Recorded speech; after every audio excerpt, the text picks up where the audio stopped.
au centre. 1, 2, 3. 4 pas de départ. Depuis septembre, l'association Alaya propose des cours de danse d'Israël tous les jeudis de 19h30 à 21h30 au gymnase du Petit Moulin. RTV est parti à la rencontre de la professeure Marie-Ève Fernandez lors d'un stage à l'Espace Danse. Sur place, nous avons très vite été conquis par cette ambiance à la fois conviviale et joyeuse. J'ai découvert la danse d'Israël vraiment par hasard, et ce que j'ai aimé tout de suite, c'est que c'était très accessible et que à partir de pas de base et des combinaisons différentes, on peut très très vite arriver à des chorégraphies de simples à plus élaborées en progressant chacun à son rythme.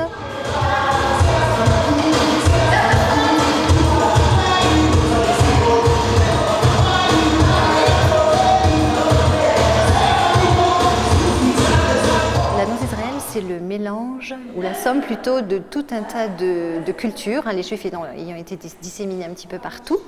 Quand ils sont revenus, ils ont chacun apporté ce qu'ils avaient reçu, appris dans le pays où ils étaient. Et donc dans la danse d'Israël, on trouve une grande variété de cultures du monde entier. D'où cette grande diversité des chorégraphies et des pas de danse. On voyage en Afrique, en Grèce, on a même l'impression par moments de se retrouver dans des fêtes celtiques au cœur de la Bretagne.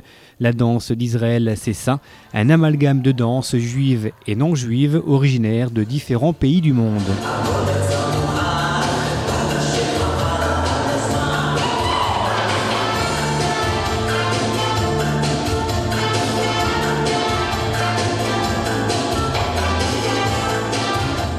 Il y a des danses en cercle principalement, il y a aussi des danses en couple, il y a des danses en ligne, il y a des danses traditionnelles, chassidiques, style Rabbi Jacob, il y a des danses qui ont aussi trait à toute la culture juive, avec toutes les fêtes juives.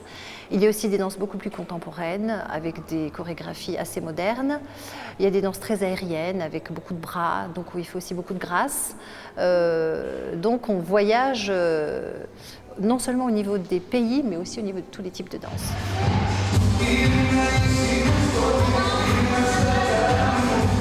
Peu connue, dansée en Israël par une grande majorité d'hommes, la danse d'Israël s'adresse à tous. Petits et grands, danseurs ou non, débutants ou aguerris, l'envie de danser suffit à franchir le pas de la salle de cours.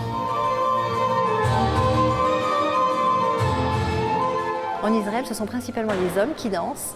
C'est vrai que la danse d'Israël est très peu connue, pourtant il y a beaucoup de danses très masculines. C'est ouvert aux hommes. Tout le monde est capable de danser, mais on ne le sait pas forcément.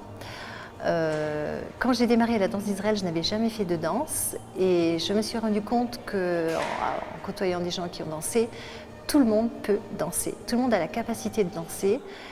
Tout le monde n'ose pas forcément, tout le monde ne se sent pas forcément à l'aise mais souvent parce qu'on n'a pas les moyens, on n'a pas appris. Et la danse, c'est comme tout un tas d'autres choses, ça s'apprend et une fois qu'on rentre dedans, on y trouve beaucoup de plaisir. Et puis on ne peut pas faire un sujet sur la danse d'Israël sans parler de la star de la discipline. La star, c'est elle. Découverte par de nombreuses générations au cinéma comme à la télévision, elle fait aujourd'hui partie de notre patrimoine culturel. La fameuse danse de Rabbi Jacob, qui est une danse qui procure beaucoup de joie. C'est une danse très joyeuse, très physique. Alors pour ceux qui pensent que la danse c'est pas du sport, je les invite à venir faire un petit tour. C'est une danse qui est très agréable à danser, comme beaucoup de danses chassidiques qui procurent beaucoup de joie quand on les danse.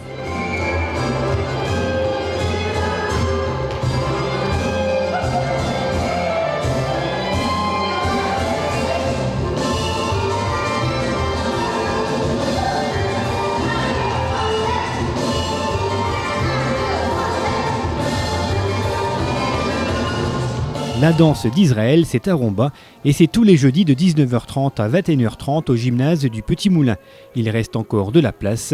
Renseignements pendant les cours.